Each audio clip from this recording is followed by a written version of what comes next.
السلام علیکم یوسف، کیسے ہو تم؟ حسان بیوی سے مل کر گھر آ گیا تھا اور ماں سے اسے پتہ چل گیا تھا کہ ماموں جان نے یوسف اور زارا کے رشتے کو منع کر دیا ہے۔ وعلیکم السلام حسان، کیسے ہو تم؟ آج پہلی بار وہ اپنے ڈیڈ کے آفس گیا تھا اور مینیجر کے ساتھ شام سے رات تک آفس میں گھنٹوں سر کھپا کر ابھی کچھ دیر پہلے ہی گھر واپس لوٹا تھا، مگر اب اچانک حسان کی کال دیکھ کر چونک گیا تھا۔ یوسف، کہاں ہو تم؟ مجھے تم سے کچھ بات کرنی ہے، حسان نے سنجیدگی سے کہا تھا۔ خیریت حسان، سب ٹھیک ہے نا؟ زارا تو ٹھیک ہے؟ حسان کی سنجیدہ آواز پر سن کر یوسف بے چین ہوا تھا۔ ایک بار پہلے بھی حسان کا اس کے پاس فون آیا تھا، تب سے اس نے زارا کے متعلق وہ منحوس خبر اسے دی تھی، اور آج پھر حسان کا فون آیا تھا۔ یوسف، آج ممی نے ماموں جان سے تمہارے اور زارا کے رشتے کی بات کی تھی، لیکن ماموں جان نے ممی کو تمہارے رشتے کے لیے کہہ کر انکار کر دیا کہ انہیں ایک ایسی فیملی میں اپنی بیٹی کی شادی نہیں کرنی جہاں ایک نو مسلم لڑکا اپنی غیر مسلم ماں اور بہنوں کے ساتھ رہتا ہے۔ حسان نے تلخی سے کہا تھا، اور اس کی بات سن کر یوسف جیسے سن سا رہ گیا تھا، جبکہ حسان اب بھی مزید بول رہا تھا۔ وہ زارا کی تم سے شادی کرنے سے یہ بہتر سمجھتے ہیں کہ وہ زندگی بھر کنواری ہی رہے۔ ممی نے انہیں سمجھانے کی بہت کوشش کی ہے یوسف، مگر وہ کہتے ہیں کہ انہیں تم پر یقین نہیں ہے۔ ہو سکتا ہے کہ تم کل اپنی ماں بہنوں کے دباؤ میں آ کر اسلام سے منکر ہو جاؤ، اس لیے آج اگر زارا کے لیے تمہارے جذبے سچے ہیں تو تم ماموں جان کو منانے کی کوشش کرو۔ اگر وہ راضی ہو گئے تو تم زارا کو حاصل کر سکتے ہو، ورنہ پھر تمہیں ہمیشہ کے لیے زارا کو بھولنا پڑے گا، کیونکہ وہ زارا کو لے کر جلد ہی پاکستان روانہ ہو رہے ہیں۔ حسان کی باتوں نے یوسف کو بے چین اور بے قرار کر دیا تھا۔ نہیں نہیں حسان، میں زارا کو نہیں جانے دوں گا، میں ان کے بابا سے بات کروں گا۔ زارا میری ہے اور صرف میری ہی رہیں گی۔ آپ کے بابا کے شکوک و شبہات کو میں دور کر دوں گا۔ وہ تو خود مسلمان ہیں، کیا انہیں نہیں پتا کہ جب دل سے اللہ کی وحدانیت کو قبول کیا جاتا ہے تو مرتے دم تک اسے منکر نہیں ہوا جاتا۔ دین اسلام جیسے سچے مذہب کو چھوڑنا اتنا آسان نہیں ہے۔ میں نے اسلام کو پورے دل سے قبول کیا ہے حسان۔ جب تک یوسف کی سانسیں چل رہی ہیں تب تک یہ سر نہ تو اللہ کے سوا کسی اور کے آگے جھکے گا اور نہ ہی دل اللہ رب العزت کے سوا کسی اور کو اپنا رب مانے گا۔ یوسف تڑپ کر بولتا اپنی جگہ سے اٹھ کھڑا ہوا تھا۔ ٹھیک ہے، مگر بہتر ہوگا تم اس بات کا یقین تم مجھے نہیں، مجھ سے زیادہ ماموں کو دلاؤ۔ تم کل شام ماموں جان سے بات کرنے ہمارے گھر آ جاؤ، میں انہیں تمہارے آنے کا بتا دوں گا۔ حسان سنجیدگی سے کہتے ہوئے کال کاٹ دی تھی، جبکہ بری طرح پریشان ہوتے یوسف نے دوبارہ اپنی جگہ بیٹھتے ہوئے اپنا سر ہاتھوں میں تھام لیا تھا۔ یہ کیسے لوگ تھے جو اس کے اسلام پر قائم رہنے کے لیے بھی مشکوک تھے؟ مرتے دم تک ایمان پر مکمل قائم رہنے کا یقین تو اللہ رب العزت کو دلایا جاتا ہے، مگر یہ اس کے بندے کیسے تھے جو اللہ کی طرف لوٹے ہوئے اس بندے کی طرف سے مشکوک ہو رہے تھے، جسے ہدایت سے اللہ نے ہی نوازا تھا، تو وہ بنا رب کی مرضی کے دوبارہ کیسے گمراہی کی راہوں پر چل سکتا تھا؟ کس لیے زارا کے بابا یوسف کی طرف سے مشکوک تھے؟ کیا اس وعدے کے لیے جو اللہ کے کسی بندے نے خود اللہ اور اس کے رسول کو گواہ بنا کر ایمان پر قائم رہنے کے لیے اپنے اللہ سے کیا تھا؟ یوسف جتنا سوچ رہا تھا الجھ رہا تھا، پاگل ہو رہا تھا۔ یہ کیسا مسئلہ اٹھایا تھا زارا کے بابا نے؟ یوسف کو اس مسئلے کا کوئی حل سوچ نہیں رہا تھا کہ تبھی اچانک اسے کچھ یاد آیا۔ اس نے اپنا سیل اٹھاتے ہوئے اس پر ایک نمبر ملایا تھا۔ ہیلو، السلام علیکم پھوپھا جان۔ یوسف نے دھیرے سے انہیں سلام کیا تھا اور پھر دھیمی آواز میں اپنا سارا مسئلہ انہیں بتانے چلا گیا تھا، جسے سن کر وہ مسکرانے لگے تھے۔ پھر انہوں نے اسے اپنے فلیٹ کا ایڈریس دیتے ہوئے صبح اپنے پاس فلیٹ پر بلا کر کال بند کر دی تھی، اور یوسف نے بے اختیار شکر کی سانس لی تھی۔ اسے پتا تھا کہ اس کی موت تو زندگی سے جڑے اس مسئلے کو حل کرنے میں اس کے پھوپھا جان اس کی ضرور مدد کریں گے۔ رات کو وہ سب ڈنر کے لیے میشم کے اسرار پر رک گئے تھے۔ ضیاء صاحب نے پری کا تعارف میسف اور تینوں خرگوشوں سے کروا دیا تھا۔ پری کے تعارف پر میشمش نے ناک چڑھا لی تھی، جبکہ میسف نے صرف مسکرانے پر اکتفا کیا تھا۔ تینوں نٹکھٹ خرگوشوں کو بھی جزا کی طرح یہ گرے آنکھوں والی پری بھی بہت پسند آئی تھی۔ وہ تینوں پری کے پکے والے دوست بن گئے تھے۔ کھانے کے بعد وہ تینوں سب کے لیے چائے بنانے کچن میں چلے گئے تھے۔ انہیں میشم کی شادی کا پتہ چل چکا تھا اور وہ تینوں ہی خوشی سے اچھل پڑے تھے، مگر میشم کے ساتھ ناراضگی تاحال برقرار تھی۔ کھانے کے بعد سب کے سامنے ہی ضیاء صاحب نے نانا جان سے شادی کی بات کر کے شادی کی ڈیٹ بھی ڈیسائیڈ کر لی تھی۔ آج 8 تاریخ تھی، ان کی بارات کا دن 12 تاریخ کا طے ہوا تھا، کیونکہ 12 کو جمعے کا مبارک دن تھا، اسی لیے نانا جان اور محشم نے جمعے کا دن سلیکٹ کر لیا تھا۔ شادی کے فنکشن کے لیے شہر میں موجود ضیاء الدین کے میرج ہال کو سلیکٹ کر لیا گیا تھا۔ ضیاء الدین کے مری میں ہوٹل کی چینز تھی۔ شہر میں موجود اس کے بڑے سے میرج ہال میں شادی کا گرانڈ فنکشن ہونا طے پایا گیا تھا۔ ساتھ ہی ضیاء الدین نے شرارت سے محشم کے کان میں سرگوشی کرتے ہوئے اسے یہ بھی کہہ دیا تھا کہ وہ جزا کو رخصت کروا کے اس کے دوسرے والے ہوٹل لے جائے جو آبادی سے دور پہاڑوں پہ بنا ہوا ہے۔ ساتھ ہی اس نے کہا تھا کہ وہ ان دونوں کے لیے اپنے ہوٹل کا ہنی مون سویٹ بھی دلہن کی طرح سجوا دے گا۔ اسی خوابناک سویٹ میں محشم 3 دن کے لیے جزا کے ساتھ سکون سے وقت گزار سکتا ہے، تاکہ خوشی کے ان لمحات کو وہ دونوں تا زندگی یاد رکھ سکیں۔ ضیاء الدین کے اس آفر پر محشم بے ساختہ جھیم کر رہ گیا تھا، جبکہ اس کے اس طرح شرمانے پر ضیاء الدین زور سے ہنس پڑا تھا۔ پھر نانا جان کے ہی کہنے پر جزا کو ضیاء الدین صاحب کے ساتھ کہ آج ان کے گھر چلے جانا تھا مائیں اور مہندی کی رسم کے لیے، اور نانا جان کے اس فیصلے پر محشم نے برا سا منہ بنا لیا تھا۔ وہ نہیں چاہتا تھا کہ جزا ایک دن کے لیے بھی اس کی نظروں سے دور یا خواب نگر سے باہر رہے۔ وہ اس کے بنا 3-4 دن بھی اکیلے نہیں گزارنا چاہتا تھا، اسی لیے اس نے نانا جان سے کہہ دیا کہ 11 تاریخ کو وہ جزا کو خود ضیاء صاحب کے گھر چھوڑ آئے گا، مگر نانا جان نے اسے سختی سے کہہ دیا تھا کہ جزا کو آج ہی ضیاء صاحب کے ساتھ روانہ کر دیا جائے، کیونکہ اب تو پری بھی مری پہنچ گئی ہے۔ اس کے وہاں پہنچتے ہی اب جزا کے لیے آسانی ہو گئی تھی۔ تبھی محشم نے بھی پری کا سوچتے ہوئے دل پہ پتھر رکھ کر نہ چاہتے ہوئے نانا جان کے حکم پر سر جھکا دیا تھا۔ پری بھی جزا کے لیے بے تحاشا خوش تھی، کیونکہ اسے بچپن سے جزا کے نکاح میں شامل نہ ہونے کا بہت افسوس تھا، جبکہ پری کی ماما اور زرینہ بیگم اسے ان گزرے 14 سالوں میں 1000 بار سمجھا چکی تھی کہ وہ جزا کے نکاح میں نہ صرف شامل تھی، بلکہ اس نے محشم کے تینوں بھائیوں سے مار کھا کر پورے فنکشن میں رو رو کر دھوم مچائی ہوئی تھی۔ مگر کیا جائے، پری کی یادداشت کا جو اتنی زیادہ خراب تھی کہ وہ 14 سال پہلے ہوئی اپنے بیسٹ فرینڈ کا نکاح اور اپنا دھوم مچانا سب بھول چکی تھی، اسی لیے وہ اب جزا کے حالیہ نکاح کو کھل کر انجوائے کرنا چاہتی تھی۔ ڈنر سے فارغ ہو کر جزا تینوں خرگوشوں کو کچن میں کھپا دیا تھا اور خود پری کے ساتھ سب کو باتیں کرتا چھوڑ کر اپنے بیڈ روم میں چلی گئی تھی۔ جزا اپنا بیگ پیک کر رہی تھی اور پری آرام سے اس کے بیڈ پہ بیٹھی فنگر چپس کھا رہی تھی، منہ کے ساتھ زبان بھی نان سٹاپ چل رہی تھی۔ جزا، تو میری بات کب کرے گی اپنے والے انگریز مطلب محشم بھائی سے؟ مجھے وہ دوسرا انگریز بہت پسند ہے، پری نے اپنی چہرے پہ آئی بالوں کی لٹ کو پھونک مار کر اڑاتے ہوئے جزا سے پوچھا تھا۔ پری، میں تمہیں مار بیٹھوں گی، تم سے کہا تھا نا میں نے کہ تم صبر رکھو اور اپنی اس کینچی جیسی زبان کو بند کر لو، کیونکہ مہمش بھائی نہ خود زیادہ بولتے ہیں اور نہ ہی زیادہ بولنے والوں کو پسند کرتے ہیں۔ اگر ان کی زندگی میں شامل ہونے کے خواب دیکھ رہے ہو تو پہلے اس منہ پر ٹیپ لگاؤ۔ تم اس اسپیڈ سے بولتی رہی اور غلطی سے بھی کسی نے سن لیا نا تو تمہارے ساتھ ساتھ مجھے بھی مہمش بھائی اور محسف بھائی کے سامنے شرمندہ ہونا پڑے گا۔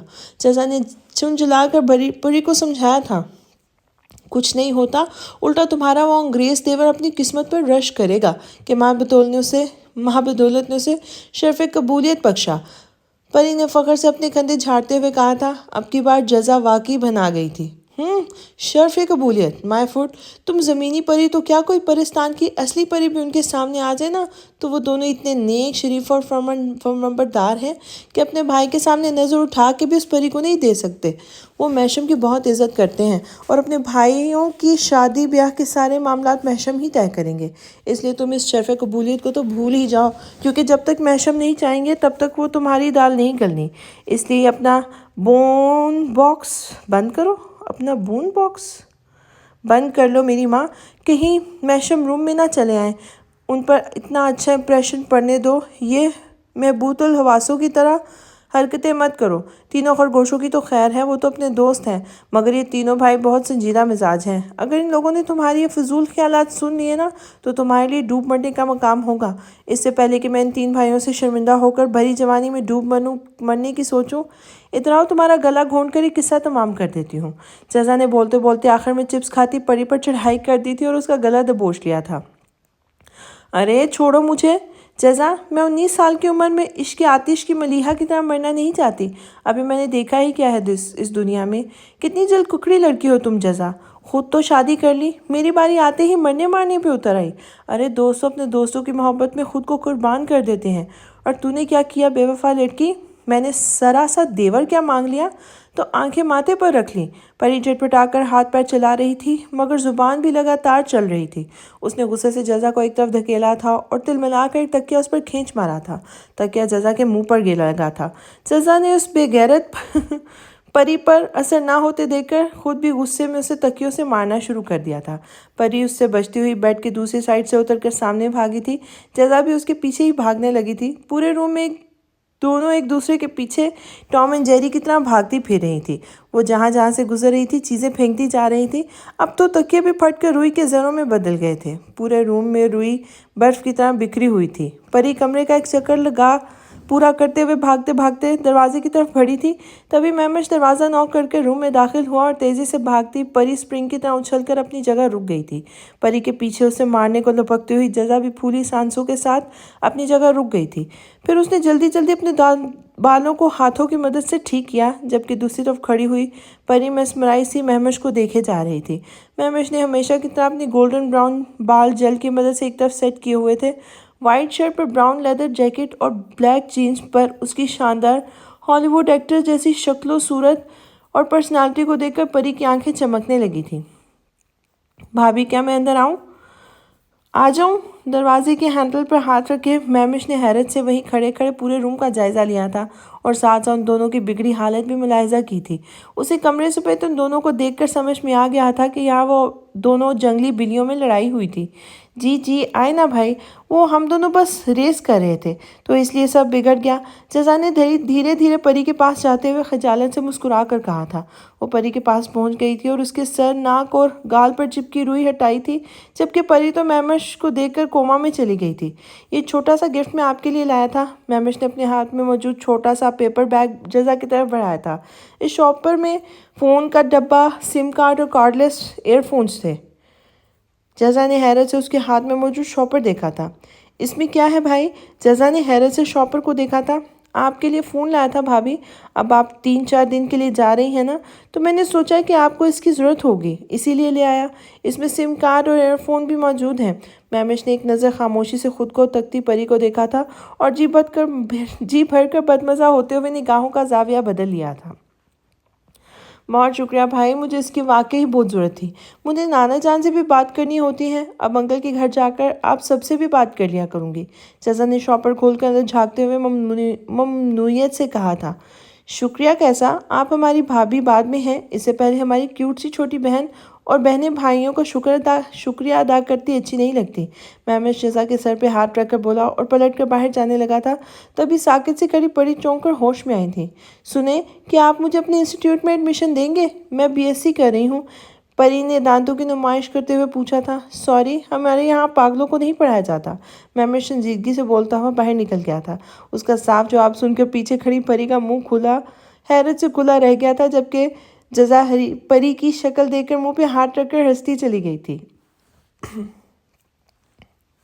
یوسف صبح ہی اپنے پھوپھا جان سے ملنے چلا آیا تھا۔ وہ رات بھر بے چینی کی وجہ سے سو بھی نہیں سکا تھا، اس لیے صبح ہی دوڑا یہاں چلا آیا تھا۔ فلیٹ پر بینچ کی بیل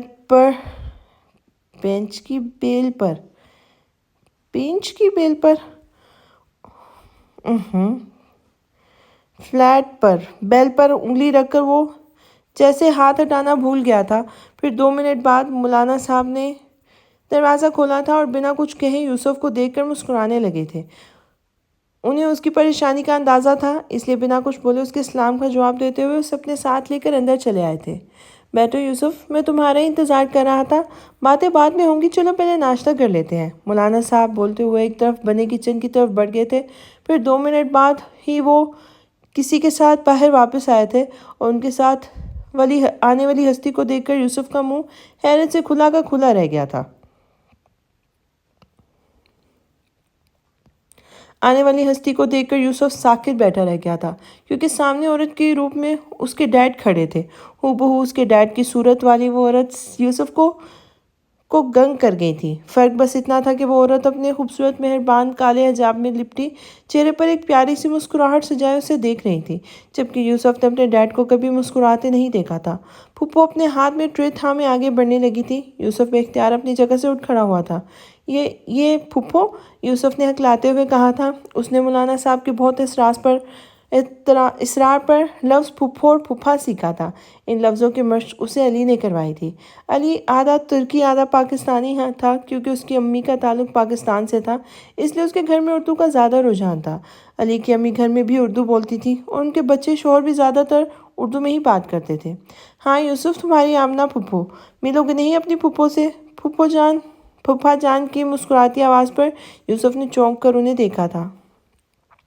یوسف میری جان، یہاں اپنی پھپھو کے پاس۔ پھپھو کے صاف اور شستہ انگلش سن کر گنگ کھڑا یوسف آگے بڑھا اور ان کے گلے لگ گیا تھا، اور انہیں دیکھ کر اتنا ایموشنل ہو گیا تھا کہ بے اختیار اس کے آنسو نکل آئے تھے۔ پھپھو، ڈیڈ نے کہا تھا کہ آپ اب اس دنیا میں نہیں ہیں۔ یوسف اپنی نم آنکھوں کو مسلتا ہوا ان سے الگ ہوا تھا۔ آمنہ بیگم نے بے اختیار اس کی پیشانی چومی تھی۔ ہاں میرے بچے، رکسن اور رابن کے بعد میں واقعی مر چکی تھی، کیونکہ میں نے بقا کا رستہ چن لیا تھا اور عیسائیت سے منکر ہو گئی تھی۔ میرے مذہب تبدیل کرتے ہی وہ لوگ مجھ سے ایسے دور ہو گئے جیسے میں انسان نہیں کوئی موذی بیماری ہوں جو انہیں لگ جاؤں گی۔ لیکن میں بہت خوش قسمت ہوں کہ میں نے کفر کو چھوڑ کر ایمان کو چن لیا۔ اللہ نے تمہارے پھپھا جان کو میرے لیے ذریعہ بنایا۔ میں اس دنیا کے ان چند ایک خوش نصیب عورتوں میں سے ہوں جنہیں ان کے ہمسفر نے پوچھنے کی حد تک چاہا ہوگا۔ سہیل، مولانا صاحب کے گھر کا نام سہیل تھا۔ قیام رائی میں میرے لیے باعث فخر ہے۔ میں اس چیز کے لیے رب کے آگے لاکھوں سجدے بھی کروں تو بھی کم ہے کہ سہیل جیسے شخص میرے شریک حیات ہے۔ پھپھو، سلوینیا، جن کا اسلامک نام اب آمنہ تھا، محبت سے شوہر کو دیکھتے ہوئے بولی تھی۔ آمنہ، اب آپ مجھے شرمندہ مت کریں، یہ تو خدائی فیصلے ہیں۔ آپ کا ملنا ہمارے نصیب میں تھا، مولانا صاحب نے مسکراتے ہوئے کہا تھا۔ نہیں سہیل، اللہ کے بعد مجھے گمراہی کے رستوں سے نکال کر راہ حق کی جانب گامزن کرنے میں آپ کا بہت بڑا ہاتھ ہے، ورنہ میری زندگی تو انہی اندھیری گلیوں میں بھٹکتے ہوئے تمام ہو جاتی۔ وہی کلبز، پارٹیز، کپڑوں کی طرح بوائے فرینڈز بدلنے والی بھٹکی ہوئی سلوینیا کو آمنہ آپ نے بنایا ہے، ورنہ میں ابھی بھی اس گندگی سے بھری کیچڑ میں رہنے والی کسی کیڑے مکوڑے کی طرح آلودگی میں رینگتے ہی مر جاتی، اور پھر روز حشر۔ بولتے بولتے آمنہ پھپھو کی آواز رند گئی تھی۔ ان کے پاس ہی صوفے پر بیٹھے مولانا صاحب تھے۔ انہوں نے سسکتی ہوئی بیوی کا سر بے اختیار تھام کر اپنے کندھے سے لگایا تھا۔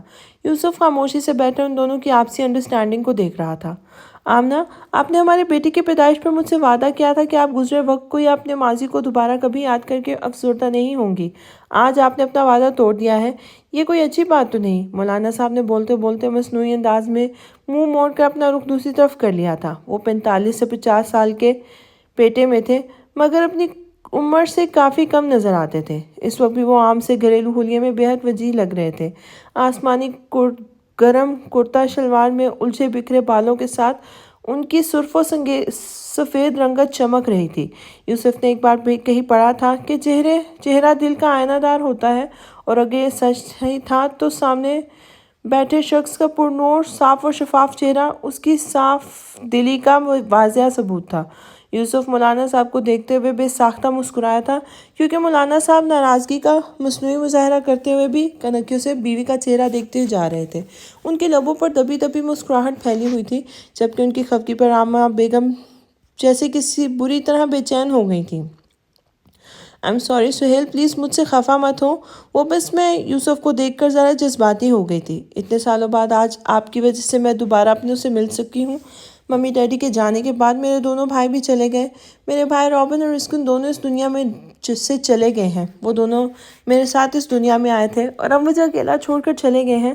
میں بالکل اکیلی رہ گئی سہیل، میرے سارے اپنے مجھے چھوڑ کر چلے گئے۔ آمنہ بیگم اب پھوٹ کر رونے لگی تھی۔ آج بہت سالوں بعد ان کا ضبط ٹوٹ کر بکھر گیا تھا۔ وہ سالوں سے اپنوں کی شکل کو ترسی ہوئی تھی، مگر صبر کیے ہوئی تھی۔ انہوں نے اب اللہ کو پانے کے لیے باقیوں کو چھوڑ دیا تھا، اور آج اتنے سالوں بعد وہ اپنے بھتیجے سے ملی بھی تو اس طرح کہ نہ ماں باپ زندہ بچے تھے اور نہ ہی دونوں بھائیوں میں سے کوئی زندہ بچا تھا۔ تبھی ضبط کے سارے بندھن ٹوٹ گئے تھے۔ ان کو یوں ٹوٹ کر بکھرتا دیکھ کر مولانا صاحب فی الفور اپنی ناراضگی بھلا کر بوکھلائے ہوئے ان کی طرف پلٹے تھے اور انہیں اپنے ساتھ لگا کر ان کی پیٹھ تھپکنے لگے تھے۔ یوسف بھی اپنی پھپھو کے پاس آ کے بیٹھ گیا تھا اور ان کے کندھے پر تسلی آمیز انداز میں ہاتھ رکھا تھا۔ آمنہ، باپ مجھے پریشان کر رہی ہیں۔ ایک تو پہلے ہی میں آپ سے خفا ہوں، آپ نے مجھے بنانے کے بجائے اپنوں کی فہرست سے بھی نکال دیا۔ یہ کتنی غلط بات ہے کہ آپ اپنے لاڈلے بیٹے کو بھول گئیں۔ وہ بھی تو آپ کا اپنا ہے، آپ کی اولاد، اور کیا یوسف کو بھی اپنا نہیں سمجھتی آپ، جس سے ملنے کے لیے آپ اتنے سالوں بعد پاکستان سے یہاں امریکہ آئی تھی؟ اب یہ بھی آپ کا دوسرا بیٹا ہے، اور یوسف کی ماں آپ کی بھابھی کیتی رینا بھی تو ہیں، کیا وہ آپ کی بیٹیاں نہیں ہیں؟ اس وقت تو ویسے بھی انہیں آپ کی رہنمائی کی اشد ضرورت ہے۔ مولانا صاحب نے ان کے سر پر نرمی سے ہاتھ پھیرتے ہوئے انہیں سمجھا رہے تھے۔ وہ سمجھ رہے تھے کہ آمنہ اس وقت کس کرب اور ذلت سے گزر رہی ہیں۔ آمنہ ویسے بھی بہت حساس دل کی عورت تھی۔ مولانا صاحب اچھی طرح جانتے تھے کہ یوسف کو دیکھ کے انہیں شدت سے اپنا بھائی یاد آیا ہوگا، اس لیے ان کا دھیان بٹانا ضروری تھا۔ وہ واقعی شرمندہ سی ہوتی، آمنہ کا دھیان اب دوبارہ یوسف کی طرف مبذول ہو گیا تھا۔ وہ شوہر کے کندھے سے سر اٹھاتے اپنا سر پر بندھے کالے لمبے سے حجاب کے کونے سے اپنے آنسو صاف کرنے لگی تھی، ساتھ ہی اپنے پاس بیٹھے یوسف کو دیکھا تھا۔ یوسف میرا بچہ، تم تو بالکل میرے رکسن کی شکل ہو۔ تم جانتے ہو یوسف، رکسن میں بہن بھائی ہی نہیں، بہت اچھے دوست بھی تھے۔ آمنہ بیگم اب اپنے یوسف کے ڈیڈ کے بچپن کو یاد کرنے لگی تھی، ساتھ ساتھ یوسف کو اپنے ہاتھوں سے ناشتہ کروانے لگی تھی۔ مولانا صاحب نے ایک پرسکون سانس خارج کرتے ہوئے آمنہ بیگم کو بھتیجے کے ساتھ مصروف دیکھا اور خود اٹھ کر باہر چلے گئے تھے۔ انہیں بھی ابھی ایک دو ضروری کالز بھی کرنی تھی، ساتھ ہی یوسف کے مسئلے کا حل بھی نکالنا تھا۔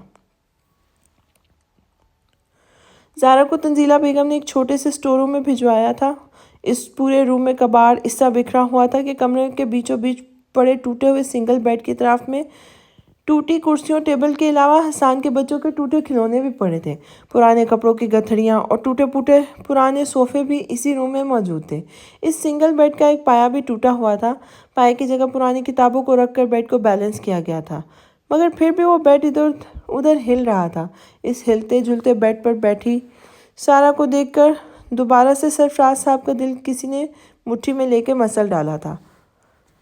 وہ کل زارا کے پیچھے پیچھے اس سٹور روم میں آئے تھے اور اندر پہنچتے ہی دھک سے رہ گئے تھے۔ ان کی بہنوں نے زارا کو کمرے کے بجائے رہنے کے لیے ایک آرٹ کباڑ سے بڑا سٹور روم دیا تھا۔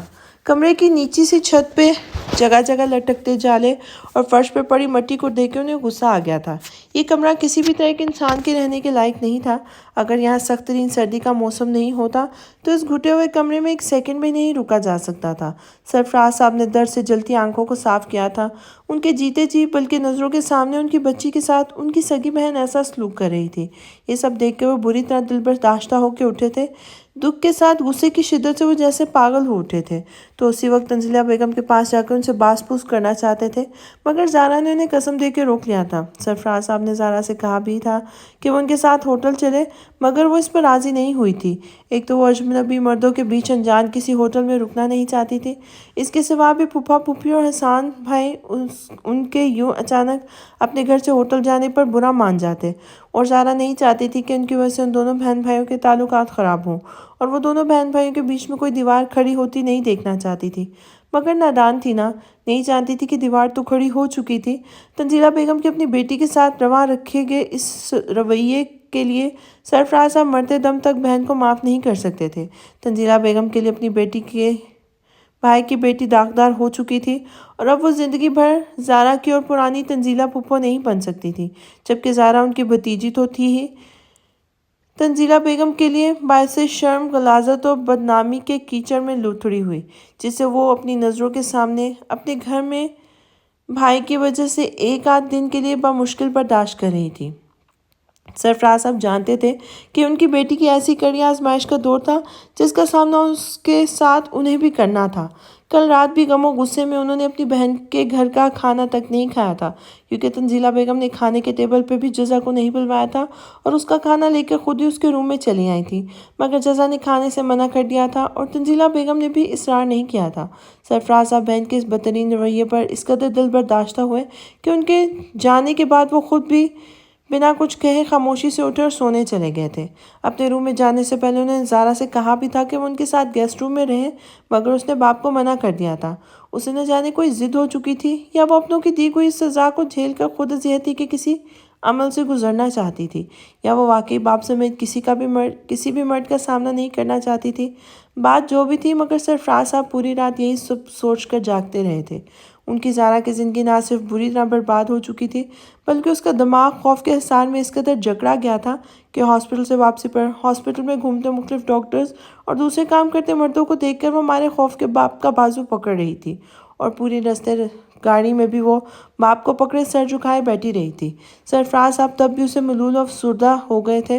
اس کے آتے ہی تنزیلہ بیگم نے جو رشتہ ان کے سامنے رکھا تھا اس نے انہیں مشتعل کر دیا تھا، اور وہ غصے سے زارا کے روم میں چلے گئے تھے، مگر روم میں داخل ہوتے ان کے دل کو دھکا سا لگا تھا۔ وہ کافی دیر بیٹی کے پاس بیٹھے اسے باتیں کرتے اور سمجھاتے رہے تھے، اور دیر رات زارا کے روم سے دکھی اور متفکر سے اپنے روم میں لوٹے تھے۔ ان کی پوری رات فکر و پریشانی میں ٹہلتے ہوئے گزری تھی۔ ایک لمحے کے لیے بھی نہ تو وہ بیڈ پہ بیٹھے تھے اور نہ ہی ایک سیکنڈ کے لیے سونے کے لیے سوئے تھے، اسی لیے وہ صبح فجر کی نماز ادا کرتے ہی زارا کے روم میں چلے آئے تھے۔ وہ اپنی ناز و نم میں پلی بیٹی کو اس کاٹ کباڑ سے بھرے کمرے میں ایک ٹوٹے پھوٹے بستر پہ یوں سکڑے سمٹے دیکھ کر ان کا دل کٹ کے رہ گیا تھا۔ زارا میرے بچے اٹھو اور اپنی پیکنگ کرو، ہم پاکستان چل رہے ہیں، بہت رہ لیا یہاں۔ انہوں نے زارا کے کندھے پہ ہاتھ رکھ کے اسے جگانا چاہا تھا، تبھی وہ ایک زوردار چیخ مار کے اٹھی تھی۔ میرے پاس مت آنا، دور ہو جاؤ، دور ہو جاؤ، ہٹو، میرے پاس مت آنا، جاؤ۔ وہ شاید اپنے باپ کی شکل نہیں دیکھ پائی تھی کیونکہ کمرے میں کوئی کھڑکی یا روشن دان نہیں تھا، اس لیے ابھی تک کمرے میں اندھیرا پھیلا ہوا تھا۔ زارا میرے بچے، یہ میں ہوں، بابا، تمہارا بابا، ہوش کرو زارا۔ زارا کے مسلسل پاگلوں کی طرح بولنے پر وہ بے بسی سے چیخ اٹھے تھے۔ بابا، میرے بابا آ گئے، بابا آپ آ گئے۔ زارا بے اختیار باپ کے گلے لگ کر رونے لگی تھی۔ سرفراز صاحب روتی ہوئی بیٹی کا سر تھپکتے ہوئے خود کو بھی رونے سے روک نہیں سکے تھے۔ ہاں میری بچی، تمہارے بد نصیب باپ نے آنے میں بہت دیر کر دی، سرفراز صاحب کرب سے بولے تھے، تبھی ان کے ہاتھ میں پکڑا فون بج اٹھا تھا۔ انہوں نے اپنے آنسو صاف کرتے ہوئے فون دیکھا، رافع کی کال تھی۔ ہیلو رافع بیٹا، ہاں بولو، انہوں نے کال پک کرتے ہی کہا تھا۔ بابا، امی کی طبیعت بہت خراب ہے، رافع نے کہا تھا۔ کیا ہوا تمہاری امی کو رافع؟ سرفراز صاحب پریشانی سے بولے تھے۔ بابا، وہ امی کو ہارٹ اٹیک آیا ہے۔ رافع کی بات سن کر سرفراز صاحب جیسے گنگ ہو گئے تھے، جبکہ وہ مزید بول رہا تھا۔ وہ آپ سے بات کرنے کے لیے بضد ہیں، پلیز بابا آپ تحمل و تسلی سے ان سے بات کیجیے گا، ان کی حالت ٹھیک نہیں ہے، ہم سب بہت پریشان ہیں۔ بابا، وہ جواب نہ پا کر رافعہ نے بھرائی ہوئی آواز میں انہیں پکارا تھا، تبھی شوق سے بیٹھے سرفراز صاحب چونک کر ہوش میں آئے تھے۔ مجھے کیوں نہیں بتایا تم نے رافع؟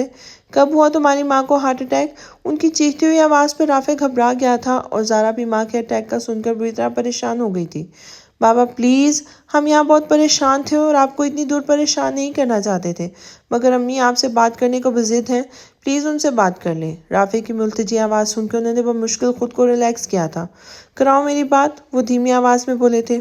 ہیلو ابراہیم صاحب، میری زارا کیسی ہے؟ وہ ٹھیک تو ہے نا؟ ابراہیم صاحب، میری زارا کی زندگی برباد ہو گئی ہے، میری زارا سے اب حیدر شادی نہیں کرے گا۔ رافع نے سنجیلا سے منگنی توڑ دی ہے، اور نائلہ کہتی ہے کہ وہ میری زارا کی شادی حیدر یا کسی اور سے بھی نہیں ہونے دے گی۔ میری زارا کی شادی نہیں ہوگی، کوئی اس سے شادی نہیں کرے گا۔ ابراہیم صاحب، میری زارا، کوئی اس سے شادی نہیں کرے گا، یہاں سب پڑوسیوں کو بھی خبر ہو گئی ہے، سب میرے پاس آتے ہیں، کریت کر سوال پوچھتے ہیں کہ زارا کے ساتھ کیا ہوا ہے۔ نائلہ کہتی ہے میری بیٹی بدچلن ہے۔ وہ بدچلن نہیں ہے، وہ میری بیٹی ہے، اسے ان ہاتھوں سے پالا ہے میں نے، وہ مر جائے گی بھی مگر اپنی عصمت کا سودا نہیں کرے گی۔ وہ بے قصور ہے ابراہیم صاحب، بہت معصوم ہے، لیکن پھر بھی دنیا اس کو قصوروار کہتی ہے۔ اب زارا کو کون قبول کرے گا؟ میری زارا سے کوئی شادی نہیں کرے گا ابراہیم صاحب، اس کی زندگی برباد ہو گئی ہے۔ اپنی بیوی کو روتی بھی لکھتی آنسوؤں سے بھری آواز نے سرفراز صاحب کی سماعتوں کو مفلوج کر دیا تھا۔ انہوں نے بہت مشکل سے اپنی جلتی آنکھوں کو بند کر کے کھولا تھا اور خود کو کمپوز کرتے ہوئے بیوی کو تسلی دینے لگے تھے۔ ساتھ ہی انہوں نے رافع سے بات کر کے اسے ماں کا دھیان رکھنے کو بھی کہا تھا۔ پھر تھکے انداز میں فون رکھ کر انہوں نے اپنی نم آنکھوں کو صاف کیا تھا۔ بابا کیا ہارٹ اٹیک ہوا ہے امی کو؟ بتائیں بابا، کیسی ہے میری امی؟ بے چین سی بیٹھی زارا نے روتے روتے تڑپ کے پوچھا تھا۔ کچھ نہیں ہوا میرے بچے، صحیح ہے اب تمہاری ماں، پریشان مت ہو، بس تم جلدی پیکنگ کرو، ہم پاکستان واپس جا رہے ہیں۔ وہ بیٹی کے سر پہ ہاتھ رکھتے ہوئے اس کے روم سے باہر نکلے ہی تھے، مگر ان کے کانوں میں بیوی کے کہے آخری جملے گونج رہے تھے۔ اب زارا کو کوئی قبول نہیں کرے گا، میری زارا سے کوئی شادی نہیں کرے گا ابراہیم صاحب، اس کی زندگی برباد ہو گئی ہے۔ جزا کی پیکنگ مکمل ہو گئی تھی۔ اس نے 3-4 دن کے رہنے کے حساب سے اپنا سامان رکھ لیا تھا، لیکن پھر اپنا تیار شدہ بیگ پری کے ہاتھ باہر بھیج دیا تھا۔ پورا روم ویسے کا ویسے ہی پھیلا ہوا تھا۔ اس نے جلدی جلدی روم کو پرانی حالت میں واپس لانا شروع کر دیا تھا۔ صفائی سے نمٹ کر وہ مہمش کا دیا ہوا فون آن کر کے چیک کرنے لگی تھی، اور پھر فون میں سم ڈالتے اس نے سب سے پہلے بیڈ کے اوپر لگے اس سائے شخص کے ان لارج فوٹو کو فون کے کیمرے میں قید کیا تھا۔ ایک کے بعد ایک وہ میشم کے اس فوٹو کو ہر اینگل سے اپنے فون میں قید کرتی جا رہی تھی۔ اس بے جان تصویر کو فون میں قید کرنے کا کیا فائدہ؟ اگر بندہ ناچیز اتنا ہی پسند ہے تو بتا دے، یہ غلام آپ کی خدمت میں بذات خود حاضر ہو جائے گا۔ اپنی ہی شے سے کیسی شرم! سامنے بیٹھ جاتا ہوں، جب تک دل چاہے تسلی سے ہر اینگل سے تصویر لیجئے، چاہے تو ابھی سے شروع کر لیتے ہیں۔ جب تک آپ نہیں کہیں گی آپ کی نظروں سے ایک لمحے کے لیے بھی دور نہیں رہوں گا۔ بس آزمائش شرط ہے۔ اپنے کان کے بالکل پاس میشم کی آواز سن کر بری طرح اچھل پڑی تھی۔ فون ہاتھ سے چھوٹتے چھوٹتے بچا تھا۔ اس نے فوراً پلٹتے ہوئے گھور کر میشم کو دیکھا تھا جو اس کے قریب ترین انچ بھر کے فاصلے پہ کھڑا تھا۔ جزا نے تیزی سے پلٹ کے اسے دور ہونا چاہا تھا، مگر اس کا ارادہ بھانپتے ہوئے میشم نے اسے کمر سے پکڑ کے اپنے ساتھ لگا لیا تھا۔ اتنی جلدی بھی کیا ہے؟ اتنے دن کے لیے جا رہی ہو، کم سے کم کچھ دیر کے لیے تو میرے پاس رک جائیں۔ میشم نے بولتے بولتے جھک کر جزا کی کھلی ہوئی آنکھوں کو باری باری چوم لیا تھا۔ میشم پلیز! جزا نے اس کی گرفت سے چھوٹنے کی کوشش کی تھی، مگر تبھی بے خود ہوئے۔ میشم نے جھک کر اس کے کان میں سرگوشی کی تھی۔ آج جرم تو بہت بڑا کیا ہے آپ نے، اس کی سزا بھی آپ پولیس والا آپ کو ضرور دیتا، مگر ہر بار کی طرح اس بار بھی اس سختگیر پولیس والے کا دل آپ کی اس معصوم شکل کو دیکھ کے پگھل گیا ہے۔ میشم نے سرگوشی کرتے ہوئے اس کے کان کی لو کو چوم لیا تھا۔ میں نہیں جانتا ان 4 دنوں تک آپ کے بغیر کیسے رہوں گا۔ آپ سے دوری میرے لیے سہانی روح ہے، مگر نانا جان کا حکم ہے، میں ٹال نہیں سکتا، اسی لیے دل پہ پتھر رکھ کے آپ کو خود سے دور بھیج رہا ہوں۔ لیکن اب جب آپ میرے اس خواب نگر میں واپس آئیں گی تو مکمل میری بن کر واپس آئیں گی، سر سے پاؤں تک۔ ان دوریوں کو میں بہت جلد ختم کر دوں گا۔ میشم نے جزا کے سرخ پڑتے ہوئے چہرے کو ہاتھوں کے پیالے میں بھر کر کہا تھا۔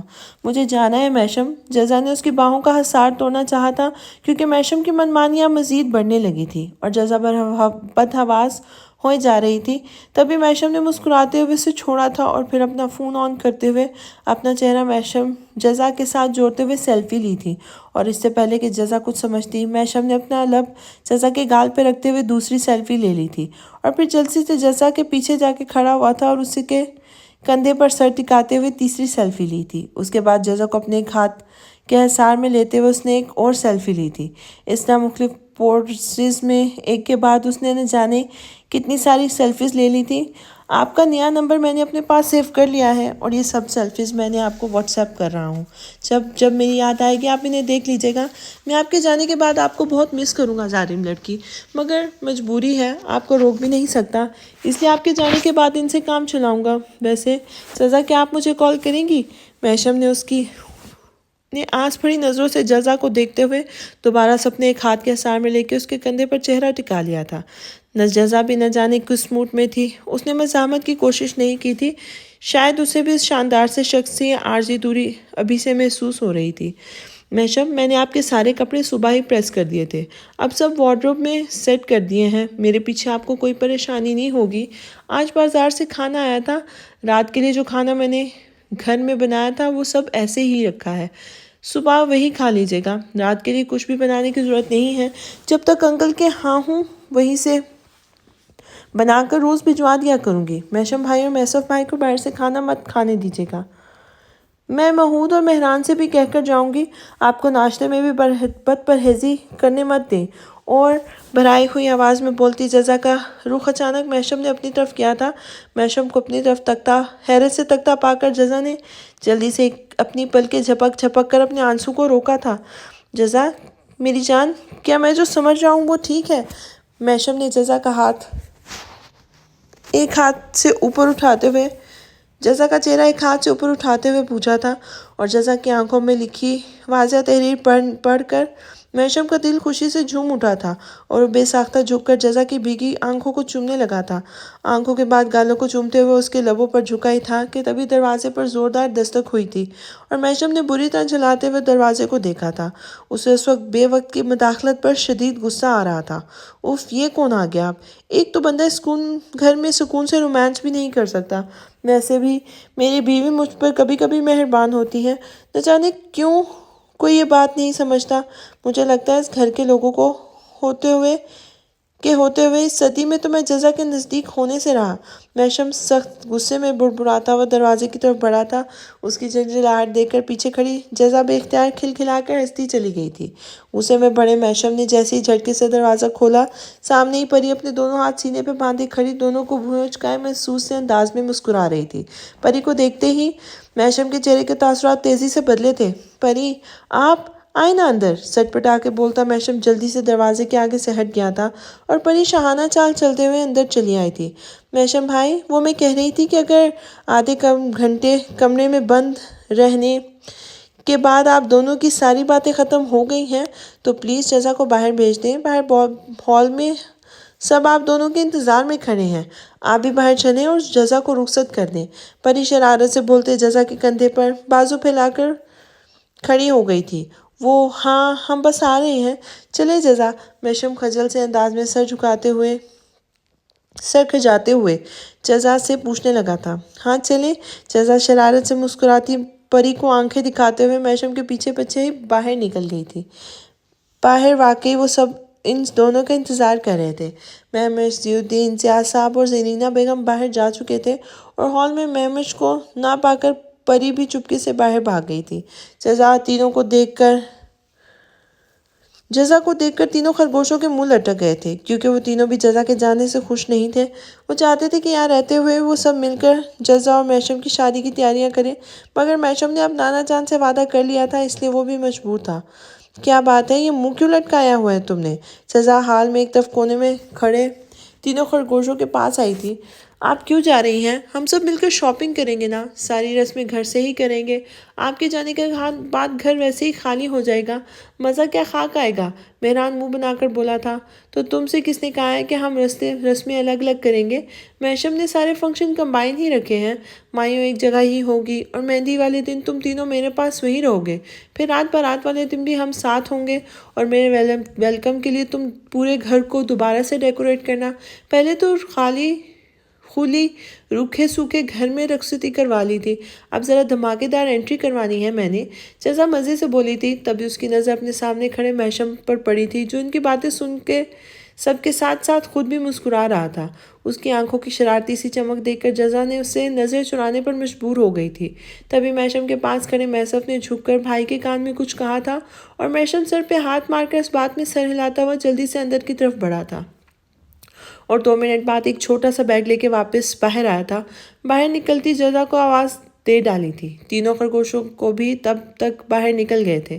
جزا، یہ بیگ اور یہ کارڈ رکھ لیں، شادی کی شاپنگ کے لیے آپ کو ضرورت پڑے گی۔ بارات اور ولیمے کے ڈریسز تو میں ہی لینے جاؤں گا آپ کے ساتھ، مگر پھر بھی آپ کو مزید کچھ اور لینا ہو تو اس کیش کے سوا یہ کارڈ بھی استعمال کیجیے گا۔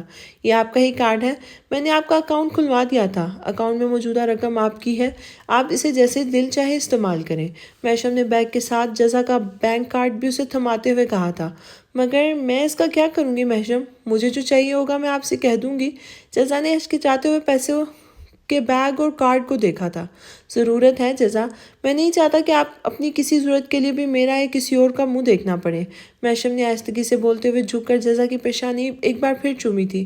وہ لمحہ بھر کے لیے بھی اس لڑکی کو اپنی نظروں سے دور نہیں کرنا چاہتا تھا، مگر مجبوری تھی۔ ہاں لو برڈز، دوسری بار مداخلت کے لیے معافی چاہتی ہوں، مگر کیا کروں، سب کو میں غریب ہی ملتی ہوں آپ لوگوں کے رومانس میں خلل ڈالنے کے لیے۔ پری نے کندھے اچکاتے ہوئے بیچارگی سے کہا تھا۔ میشم ایک بار پھر شرمندہ ہوتا ہوا باہر بڑھ گیا تھا اور جزا آستینے چڑھاتی اس شیطان پری کو مارنے کے لیے لپکی تھی۔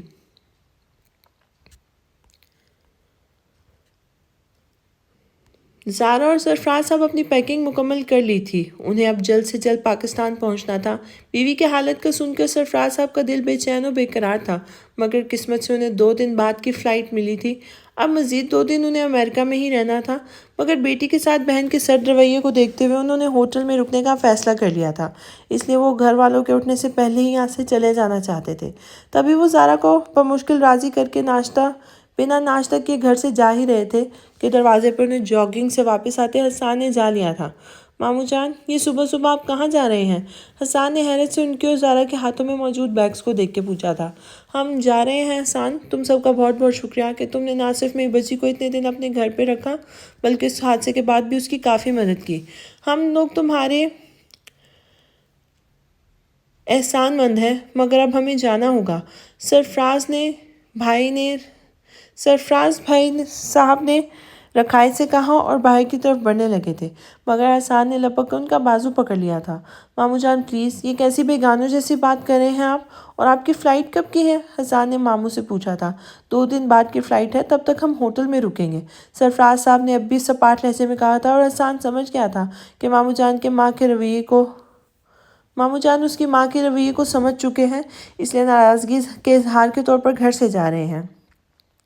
میں آپ کی ناراضگی کی وجہ سمجھ سکتا ہوں ماموں جان، میں ماما کی طرف سے آپ سے معافی مانگتا ہوں، مگر پلیز ایسے مت جائیں۔ شام کو میں نے گھر میں کچھ ملنے والوں کو بلایا ہے، انہیں آپ لوگوں سے ملوانا چاہتا ہوں، پلیز آپ شام تک تو رکیں، پلیز ماموں جان، حسان نے متوجہ لہجے میں کہا تھا۔ کس کو بلوایا ہے اور میں تمہارے جاننے والوں سے مل کے کیا کروں گا؟ سرفراز صاحب نے ناسمجھی سے حسان کو دیکھا تھا۔ ماموں جان، وہ آپ کو جانتے ہیں اور آپ سے ملنا چاہتے ہیں، پلیز رک جائیں ماموں جان، میری خاطر پلیز۔ حسان نے دوبارہ سے ان کے سامنے التجا کی تھی، تبھی کب سے خاموش کھڑی جزا نے دھیرے سے باپ کا ہاتھ تھام کر انہیں اپنی طرف متوجہ کیا تھا۔ سرفراز صاحب نے گردن موڑ کے اپنے برابر میں کھڑی بیٹی کا چہرہ دیکھا تھا، اس کی آنکھوں میں چھپی رضامندی دیکھ کر خاموشی سے اس بات میں سر ہلانے لگے تھے۔ ٹھیک ہے احسان، میں شام تک رک جاتا ہوں، مگر ہاں، تب تک میرے اور زارا میرے ساتھ گیسٹ روم میں ہی رہے گی اور ہم ہوٹل سے کھانا منگوا کر کھائیں گے۔ سرفراز صاحب کی کھردری آواز پر حسان نے ایک بار پھر شرمندہ ہوتے ہوئے اس بات میں سر ہلا دیا تھا۔ پھر وہ دونوں باپ بیٹی کو لے کر گیسٹ روم میں چلا آیا تھا اور اپنے کہنے کے مطابق سرفراز صاحب نے واقعی ہوٹل سے کھانا منگوایا تھا اور سارا دن گیسٹ روم میں ہی گزارا تھا۔ نہ وہ بہن سے ملے تھے اور نہ ہی تنزیلہ بیگم ان سے ملنے آئی تھی، اور پھر وہ شام کو مہمانوں کے آنے پر گیسٹ روم سے نکلے تھے۔ حسان خود انہیں گیسٹ روم میں لینے آیا تھا۔ سرفراز صاحب جب حسان کے ساتھ ڈرائنگ روم میں پہنچے تو سامنے بیٹھے مولانا صاحب اور ان کی بیوی کو دیکھ کے حیران رہ گئے تھے، اور ان دونوں کے بالکل بیچوں بیچ یوسف بیٹھا ہوا تھا۔ سرفراز صاحب یوسف کو اتنے بڑے عالم دین کے ساتھ موجود دیکھ کر حقارت سے کھڑے رہ گئے تھے۔ السلام علیکم بھائی جان، مولانا صاحب کی آواز سن کر ساکت کھڑے سرفراز صاحب ہوش میں آئے تھے۔ مولانا صاحب انہیں دیکھ کر اپنی جگہ سے اٹھ کھڑے ہوئے تھے۔ یوسف بھی انہیں سلام کرتا ہوا اٹھ کھڑا ہوا تھا۔ وعلیکم السلام حضرت، آپ تو مشہور عالم دین مولانا سہیل عالم فاروقی ہیں نا؟ سرفراز صاحب نے پوچھا تھا۔ انہوں نے سلام کا جواب نہیں دیا تھا۔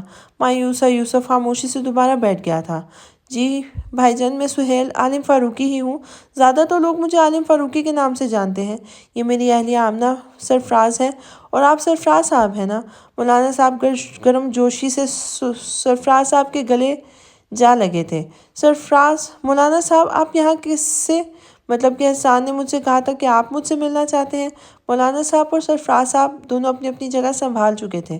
تبھی سرفراز صاحب نے الجھ کر مولانا صاحب سے پوچھا تھا۔ مولانا صاحب دھیرے سے مسکراتے ہوئے انہیں دیکھنے لگے تھے۔ تبھی تنزیلہ بیگم اپنے شوہر کے ساتھ چلی آئی تھی۔ حسان انہیں بلا کر لایا تھا۔ آج آپ لوگوں کے سامنے میں جو عرض لے کے آیا ہوں، اس سے سوائے سرفراز صاحب کے حسان بیٹا اور ان کے والدین واقف ہیں۔ صرف بھائی جان ہی میری آمد کے مقصد سے انجان ہے، مولانا صاحب نے اردو میں کہا تھا۔ یوسف نے اس وقت سخت بے بسی محسوس کی تھی، کیونکہ وہ پھپھا جان کی اردو میں کئی بات سمجھ نہیں پا رہا تھا، جبکہ ان کے پاس بیٹھی ان کے پھپھو کی اس کی بے چینی سمجھ رہی تھی۔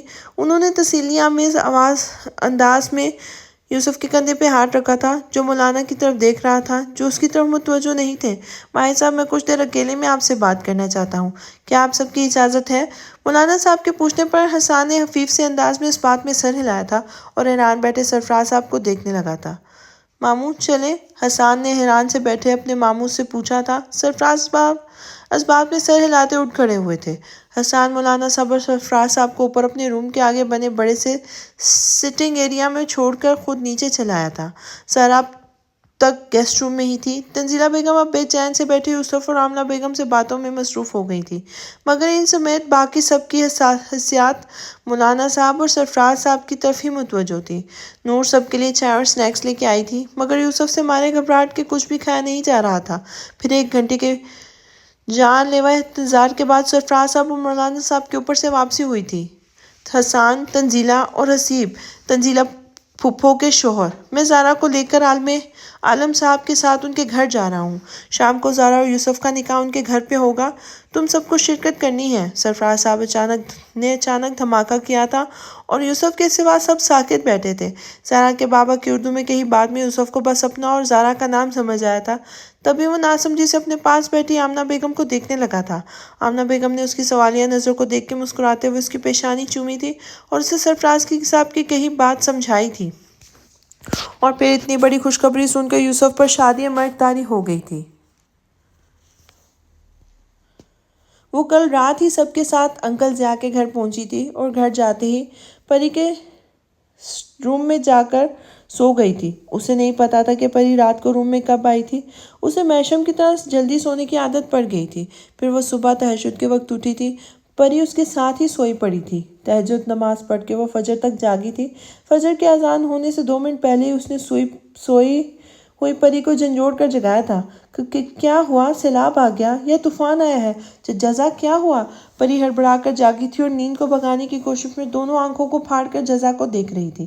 کب تک سوگی بدتمیز لڑکی؟ اٹھو، نماز کا وقت ہے، فجر کے بعد سونا۔ جزا نے پری کا ہاتھ کھینچ کر بیڈ سے اٹھایا تھا اور اسے باتھ روم میں دھکیلا تھا۔ آہ جزا، بیہودہ ترین عورت، دھکا کیوں دیا؟ میرا سر دیوار میں لگ گیا۔ باتھ روم کے اندر سے پری کی جھنجھلائی ہوئی آواز آئی تھی۔ تبھی اذانیں شروع ہوئی تھیں۔ جزا نے اذانیں ہوتے ہی نماز کی نیت باندھ لی تھی۔ پری بھی وضو کر کے باہر آئی تھی اور نماز ادا کرنے لگی تھی۔ نماز مکمل کر کے اس نے کچھ دیر قرآن میں موجود سب سے پہلے پارے سے اپنا سبق پڑھا تھا اور قرآن پری کو دیکھ کر خود اپنے بیڈ پہ آ کے بیٹھی تھی۔ تب اسے اپنا فون یاد آیا تھا۔ وہ رات کو اپنا فون سائلنٹ کر کے سو گئی تھی، مگر اب جیسے اس نے فون اٹھایا تھا، اس کا ڈیٹا آن کیا تھا، فوراً واٹس ایپ کے نوٹیفیکیشن شروع ہو گئے تھے۔ جزا نے فوراً نوٹیفیکیشن چیک کیے تھے۔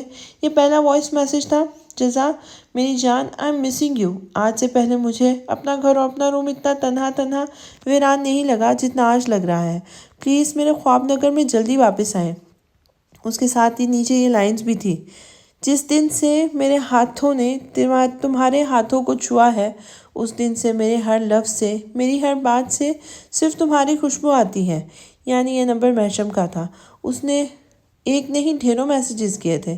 میسیجز کے بعد اس کی اور میشم کی رات میں ہونے والی وہی سیلفیاں موجود تھی۔ ساتھ ہی اس نے ایک کال لاگ چیک کیا، اسی نمبر سے 17 کالز موجود تھی۔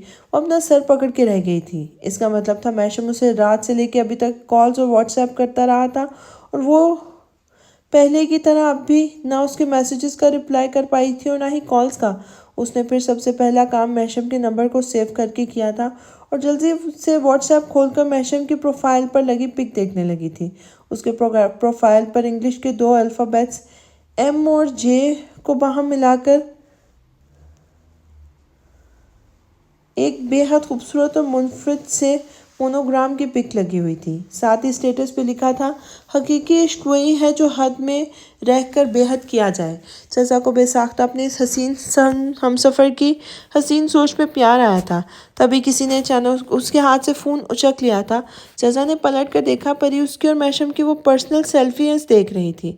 میرا فون مجھے واپس کرو پری، ورنہ مجھ سے برا کوئی نہیں ہوگا، جزا نے پری کو وارن کرتے ہوئے کہا تھا، مگر اس ڈیٹ پر کوئی اثر نہیں ہوا تھا۔ وہ خوش سی منہ کھولے آنکھیں پھاڑے جزا کے فون اسکرین پر انگلیاں چلاتی سیلفیز دیکھ رہی تھی۔ ساتھ ساتھ شاید وہ میسیجز بھی پڑھ رہی تھی جنہیں جزا نے ابھی تک خود بھی نہیں پڑھا تھا۔ واؤ جزا، اس کا مطلب اندر یہ سب ہو رہا تھا تمہارے اپنے ویکس اسٹیچوز کے ساتھ تمہارا اپنے ویکس اسٹیچو کے ساتھ سیلفی والا رومانس چل رہا تھا، تبھی میں کہوں کہ اندر اتنی دیر کیسے ہو رہی تھی۔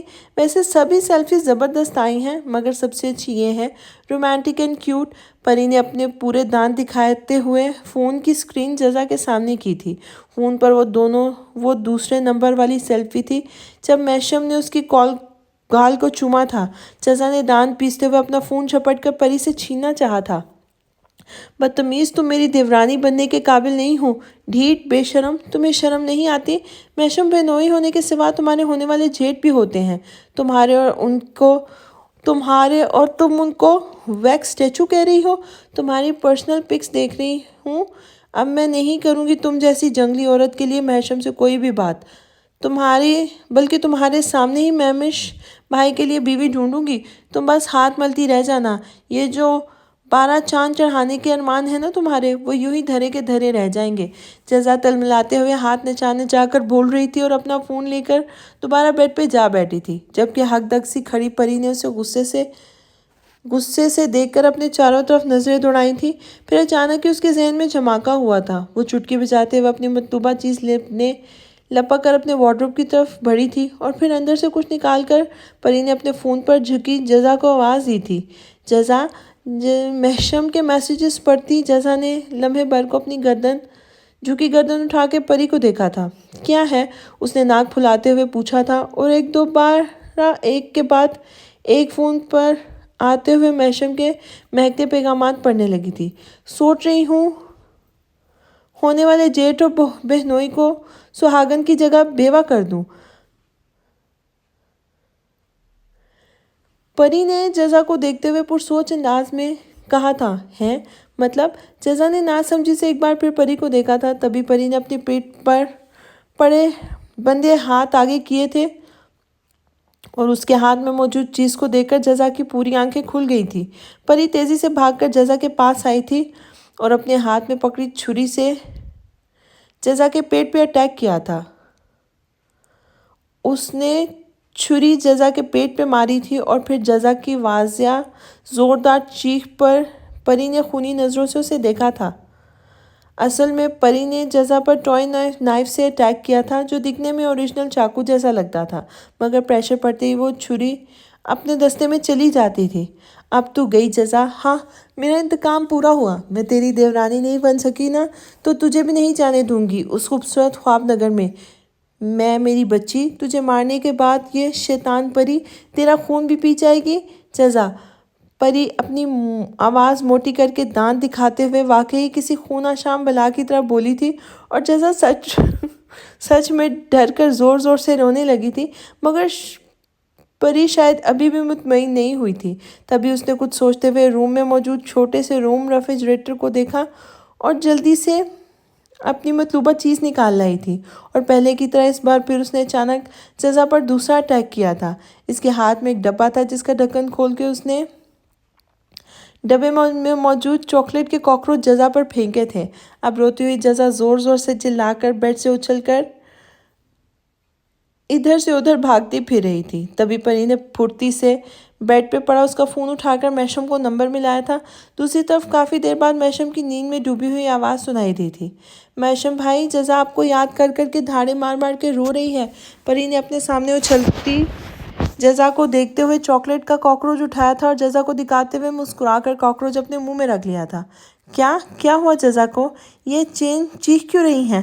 پری، میری بات کروائیں جزا سے۔ میشم کی چیختی اور گھبرائی آواز سن کر پری محظوظ ہو کر مسکرائی تھی۔ یہ لے بات کریں اپنی بہادر بیوی سے، آپ کے فراق میں بہت بری طرح رو رہی ہے۔ پری روتے ہوئے جزا کے پاس آئی تھی۔ لو، اپنے سرتاج سے بات کرو، دیکھو پیٹ کیسا ہے تمہارا۔ ویسے جزا، پولیس والے کی بیوی ہو کر بھی تم اتنی بزدل نکلو گی میں نے سوچا بھی نہیں تھا۔ وہ چاقو نکلی تھا، سپرنگ والا، اور تم پر میں نے وہ چاکلیٹ کے کاکروچ پھینکے تھے۔ پری فون کے اسپیکر پر ہاتھ رکھ کر دل جلانے والی مسکراہٹ لبوں پہ سجائے ہوئے بولی تھی، جبکہ اس کی بات سن کر زور زور سے اچھلتی ہوئی جزا اچانک شاکڈ ہو کر رک گئی تھی۔ کپڑے جھاڑتے ہوئے اس کے ہاتھ اپنی ہی جگہ ساکت ہو گئے تھے۔ اس نے جھک کر اپنے پیٹ کو دیکھتے ہوئے پیٹ پہ ہاتھ رکھ کر چیک کیا تھا، جو کہ بالکل صحیح اور سالم تھا۔ تبھی جزا نے قہر برساتی ہوئی نظروں سے اپنے سامنے کھڑی اس شیطان پری کو دیکھا تھا۔ تم نے نکلی چاقو سے اٹیک کیا تھا مجھ پہ، وہ چاکلیٹ کے کاکروچ، او میرے خدایا، تم واہیات عورت، شیطان پری، ستیہ ناس ہو تمہارا، خدا ہی پوچھے تم سے۔ وہ اور میرا فون دو جلدی، تم سے تو میں بعد میں نپٹتی ہوں اور بھجواتی ہوں تمہارا بینڈ۔ جزا نے جھپٹ کر اپنا فون پری سے چھینا تھا اور انگلی ہٹا کر اسے وارننگ دی تھی۔ ہیلو محشم، جزا بولی تھی تو دوسری طرف سے محشم کی گھبرائی ہوئی آواز سنائی دی تھی۔ جزا کیسی ہیں آپ؟ وہ اس وقت کیوں رو رہی تھیں آپ؟ میں نے چیخنے کی بھی آوازیں سنی ہیں آپ کی۔ کیا ہوا، سب خیریت ہے نا؟ میں آؤں کیا وہاں؟ محشم کی آواز سے اس کی پریشانی اور گھبراہٹ واضح ہو رہی تھی۔ جزا نے پری کو گھورتے ہوئے دل ہی دل میں ہزار سلواتیں سنائی تھیں اور پھر محشم کو پری کی ساری شرارت بتا دی تھی۔ تبھی محشم بھی ریلیکس ہو کر ذرا سا ہنس پڑا تھا۔ ہاں ہاں، سو فنی، پری بہت نوٹی ہے، وہ مسکراتے ہوئے بولا تھا، اور جزا نے گھور کر اس نوٹی پری کو دیکھا تھا جو بیڈ پہ بیٹھی شرارت سے مسکراتی ہوئی جزا کو دیکھ رہی تھی۔ محشم رات کو میں آتے ہی سو گئی تھی، سوری آپ کے کالز اور میسیجز کا رپلائی نہیں کر سکی، اور پکس بہت اچھی آئی ہیں، جزا نے پری کی وجہ سے نہایت دھیمی آواز میں کہا تھا جسے محشم نے بمشکل سن پایا تھا۔ میں آپ کو ظالم لڑکی ایسے نہیں کہتا، آپ وہاں جا کے مزے سے سو گئی اور مجھے پوری رات نیند بھی نہیں آئی، کتنی ہی کالز میسیجز کیے آپ کو اور پوری رات پکس دیکھتا رہا۔ میں آپ کو بہت یاد کرتا ہوں جزا، پوری طرح یاد کرتا ہوں۔ میرا گھر، میرا روم، میرا دل، آپ کے بنا سب سونا سونا ہے۔ آپ پلیز جب تک نہیں آ رہی ان 3-4 دن مجھ سے فون پہ بات کر لیا کریں پلیز۔ محشم کا وہی سرگوشانہ لہجہ جزا کو ایک بار پھر میسمرائز کر رہا تھا۔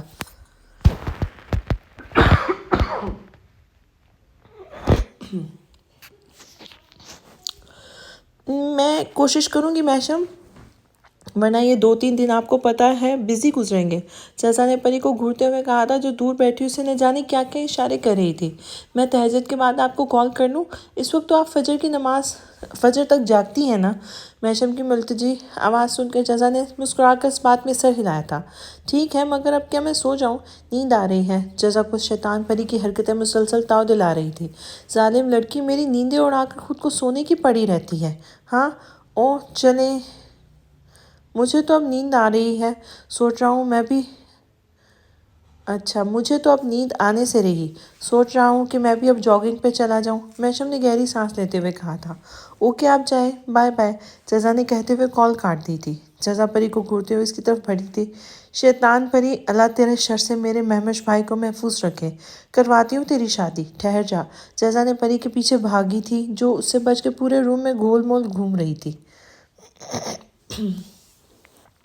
رک جا جزا، رک جا، مجھ سے پنگے مت لے، اگر واقعی تو اپنی ویکس اسٹیچو کی پیاری بیوی ہے نا تو مجھے چھوڑ دے، ایک تو میرا دل جلانے میں بھی تو نے کوئی کسر نہیں چھوڑی۔ کیا کہہ رہی تھی، اس دوسرے انگریز کے لیے بیوی ڈھونڈے گی، ہاں؟ بے وفا، بے درد، بے مروت، بھاگتے پیروں کے ساتھ پری کی زبان بھی اسی سپیڈ سے چل رہی تھی۔ تو کیا کروں، تو جیسے خون آشام بلا کے ہاتھ میں دے دوں اپنا اتنا شریف سیدھا بھائی تاکہ تو اس کی مٹی پلیت کر دے؟ کہاں وہ ایک نیک شریف پرہیزگار انسان جو بولتے بھی سوچ سوچ کر اور ناپ تول کر ہیں، اور کہاں تو اچھے تیز ترار لوگوں کو اپنی انگلیوں پر نچاتی ہے؟ ارے وہ اللہ میاں کی بیل ہے بیل، ایسے حیاتار کے بات کرتے ہوئے نگاہیں اٹھا کر کسی کو نہیں دیکھتے، ان کی تو صبح بھی اللہ کے ذکر سے شروع ہوتی ہے، اور کہاں تو ابلیس کے ساتھ بیٹھ کر بریک فاسٹ کرنے والی چڑیل۔ میرے دیور کے خواب دیکھنا بند کر دے شیطان پری، ورنہ تجھے میں طلسمی پنجرے میں قید کروا دوں گی۔ جزا بھاگتے بھاگتے تھک گئی تھی اور سینے پہ ہاتھ رکھ کر اپنی پھولی سانسوں کو نارمل کر رہی تھی، جبکہ اب پری بھی رک کر منہ لٹکائے ہوئے کھڑی تھی۔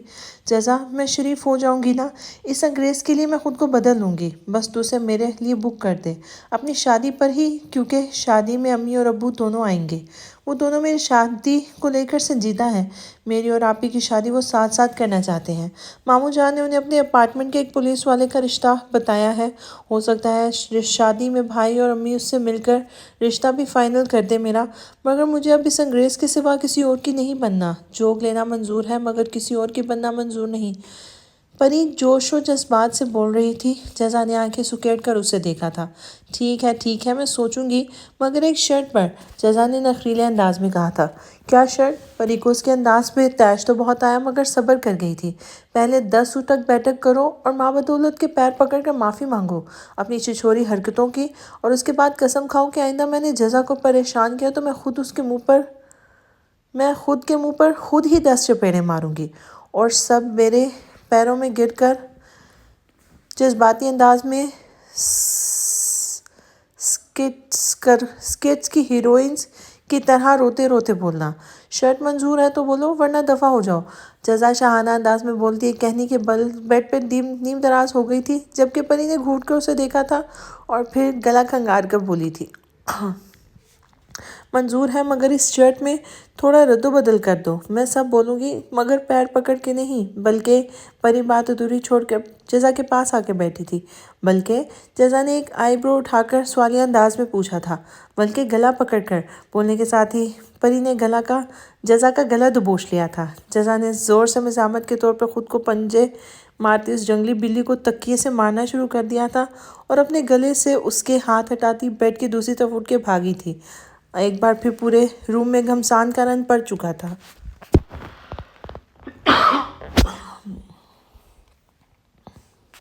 جزا اور میشم کل شادی کی ساری شاپنگ ختم کر چکے تھے۔ شیطان پری کباب میں ہڈی کی طرح کل بھی ان دونوں کے ساتھ ہی رہی تھی۔ بارات کے لیے میشم نے اپنی پسند سے جزا کے لیے نہایت خوبصورت اور دیدہ زیب گولڈن اور ڈیپ ریڈ کلر میں ہیوی ورک کا لہنگا لیا تھا، جس کی چولی گولڈن کلر کے ہیوی ورک سے بھری ہوئی تھی اور لہنگا ڈیپ ریڈ اور گولڈن کلر کا تھا۔ دوپٹہ ریڈ نیٹ کا تھا اور اس کے کنارے پر گولڈن کلر میں بہت خوبصورت ورک کیا گیا تھا۔ ولیمے کے لیے میشم کی ہی چوائس پر پیچ اور میرون کلر کا لہنگا لیا گیا تھا۔ دونوں لہنگے اتنے پیارے اور دیدہ زیب تھے کہ جزا اور پری نے بے اختیار میشم کی لاجواب چوائس کی داد دی تھی۔ ساتھ ہی مائیوں کے لیے انہوں نے پنک اور یلو کمبینیشن کا غرارہ لیا تھا اور مہندی کے گرین کلر کا ٹراؤزر شرٹ لیا تھا، جس کے لمبے گرین اور دوپٹے پر گولڈن اور گرین بھاری کٹ ورک کا کام بنا ہوا تھا۔ جزا کی شاپنگ کے ساتھ ساتھ میشم نے بھی اپنے لیے بارات کی شیروانی لی تھی جو جزا کے لہنگے سے میچنگ کی تھی۔ گولڈن سلک شیروانی پر ریڈ ویلویٹ کلر کا پرنٹ تھا اور بارات کے لیے میشم نے ریڈ وائن کلر میں ٹکسیڈو لیا تھا۔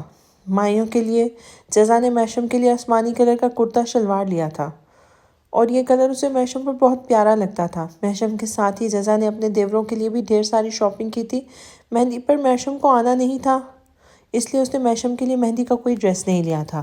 ہاں، باقی پانچوں بھائیوں کے لیے اس نے مہندی کے ڈریسز لیے تھے۔ ان پانچوں کے بارات ولیمے مائیوں کے کپڑے بالکل جزا نے بالکل میشم کے ہی سٹائل کے لیے تھے۔ کپڑوں کی شاپنگ سے فارغ ہو کر وہ لوگ